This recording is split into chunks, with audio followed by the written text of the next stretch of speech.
kunenkosi eyathi mayibuka abatwana bakaNkulunkulu kuthiwa yayime phezulu entabeni, yathi mayibabuka belapha behambela.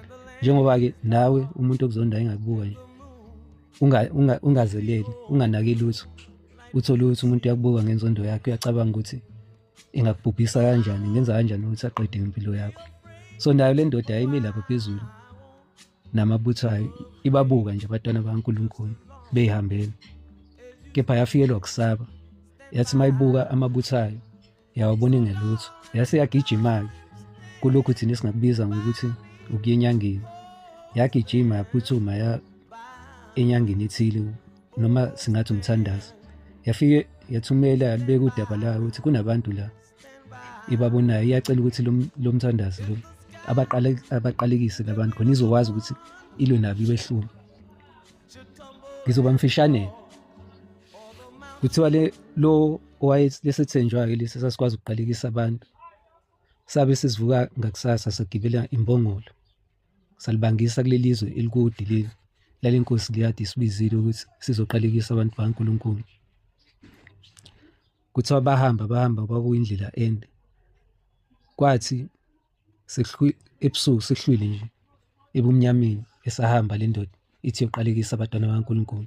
So khumbula phela ukuthi ukuqalekisa ila usuke ufisela khona ukuthi umuntu enzekelwe izinto ezimbi zodwa, kuwukuthakatha vele. Ngesintu nje ngesiZulu kuyashiwo uma ngabe wena uhlezi ukhuluma izinto ezimbi noma udlinzela abantu kabi, kuthi hayi uyathakatha, ngoba kuyinkathi uthola ukuthi uzusho ukuthi hayi lo ontshontshele ngathi engashawa imoto, nangempela lo bewumsolo ashayiswe imoto, kuthiwa hayi ngemlomo wakho. Kuwukuthakatha. Ukuthakatha nje ukwenza izinto ey'phambene nokulunga, ukwenza izinto engezinhle. Ngesintu lokho kuwukuthakatha. Kusho ukuthi le ndoda yayihamba igibela imbongolo, mayihamba la sekuhlwile, ithe isahamba begudla nje odongeni, imbongolo yavele yaphuma endleleni yashona ey'hlahleni. Ngale ndlela yokuthi le ndoda yalimala ikwejwa ameva yayoshayeka ematsheni, yayishaya imbongolo ithi ibuyisele endleleni, yaphinda imbongolo yaphuma endleleni okwesibili yayomgudluza odongeni. Hayi bo, wacasuka impela manje lo, washaya kakhulu imbongolo. Yathi ukuhamba kancane, yathi sisuke ya imbongolo sebehamba la, kusho ukuthi bahamba phakathi kuney'ndonga ngapha nangapha. Yasuka imbongolo yavele yalala phansi, wayishaya kakhulu. uJehova wabe seyawuvula-ke umlomo wembongolo, umdali wezulu nomhlaba.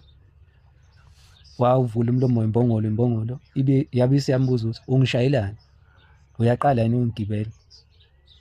Ngake ngayenzani mina lento before ukuthi wena ngikufake ey'hlahleni?